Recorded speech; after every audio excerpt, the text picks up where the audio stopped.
So I explained to the CPAs my approach is asking clients about their experiences growing up with money, finding out exactly what they wanted to do in their life, but more importantly, why. And that seemed to resonate with them. They seemed to kind of look at me like, you're a little different, like you're not just a regular planner who does numbers.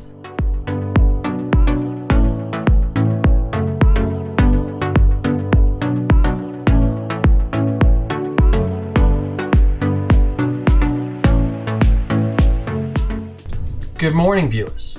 Welcome to the DailyFA. I am your host, your subject matter, your whatever. I'm Dave Grant. I am a certified financial planner, and I'm going to take you through some part of my day.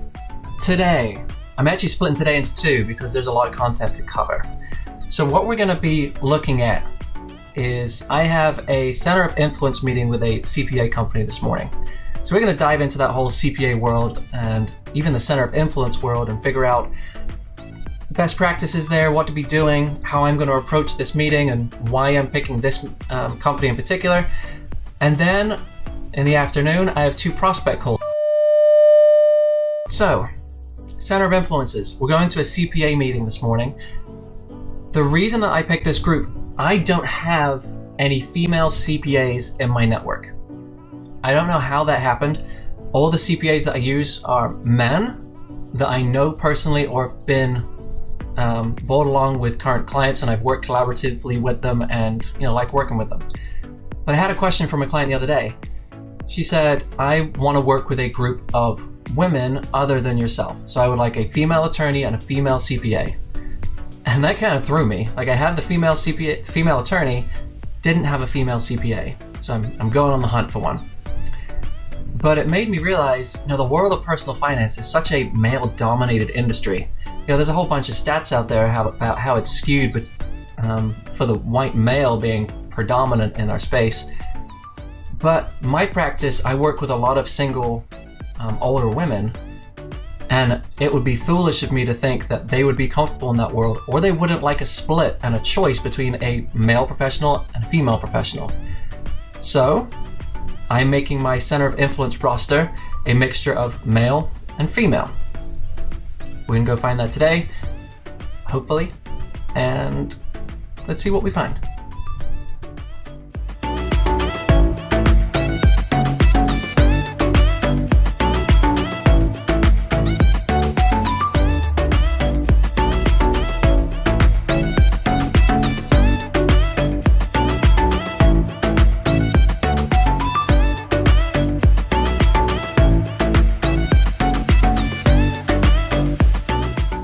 So we are here at the office complex of the CPAs, and it's really nice. Like, I'm trying to look at it through the eyes of my clients who are coming in, and it's a case of, it's not a boring office complex.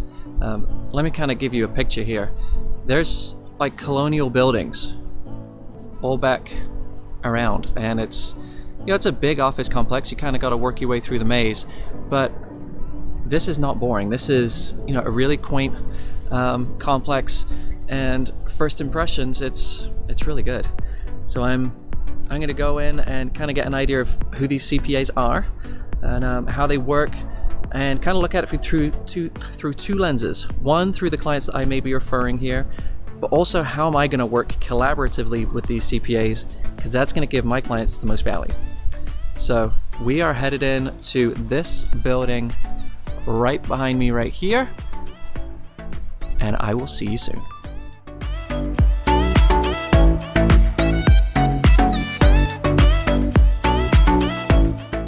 So we just left CPA's office and spoke to them for about 30 minutes, filled each other in on what our business was, what our ideal clients were, kind of how we managed our business, and they were a great fit.